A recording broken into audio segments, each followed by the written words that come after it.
E aqui eu trouxe alguns exemplos de falas muito importantes de mulheres negras, né, que questionaram a estrutura, né, e nos ajuda a pensar também em como se posicionar diante dessas perspectivas. Né? E aqui tem a fala da Sonori Truth, né, que é uma estadunidense, que em 1851 ela questiona, né, e eu não sou uma mulher?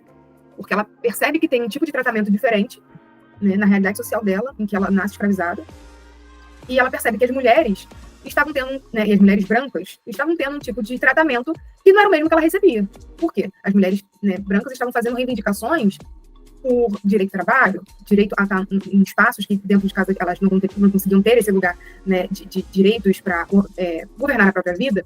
E então a Sonori Truth ela questiona, e eu não sou uma mulher, né, colocando a questão do gênero ali também em pauta, né, e no nosso território a gente tem a Lélia Gonzalez falando, né, que o lixo vai falar numa boa, principalmente porque, né, e essa fala, né, a Lélia Gonzalez ela vai apresentar no texto Racismo e Sexismo na Cultura Brasileira e questiona como que a história, né, da população negra vem sendo jogada na lata de lixo da história, porque a gente precisa, né, de fato, fazer uma escavação para poder encontrar essas outras narrativas que estão para além do discurso hegemônico oficial.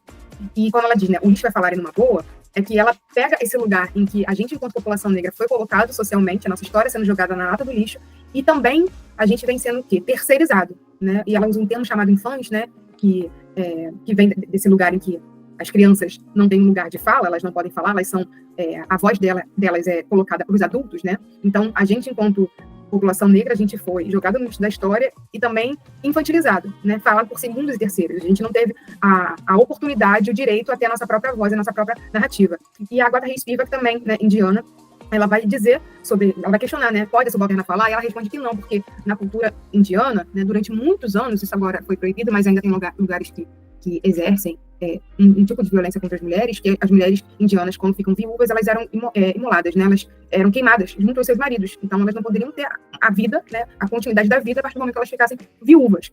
Né? E, trazendo mais recente, né, a Grada Quilomba, que ela, né, no livro Memórias da Plantação, ela vai colocar, né, eu não sou o objeto, mas o sujeito, né? A pessoa que vai enunciar a própria história e, nesse ato, ser um ato de insubordinação diante dessas histórias que são faladas por nós, em que a gente não tem o direito, né, de colocar nossas perspectivas. E aí Conceição Evaristo ela vai dizer, né, sobre a história de nós e não a história de si, né, porque essa história de nós ela diz respeito a toda uma coletividade que teve a sua história negada.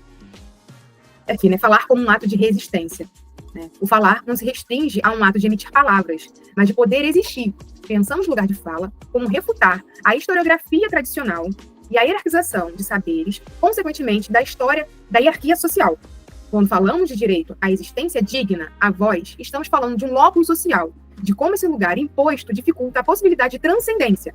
Absolutamente, não tem a ver com uma visão essencialista de que somente o negro pode falar sobre racismo, por exemplo.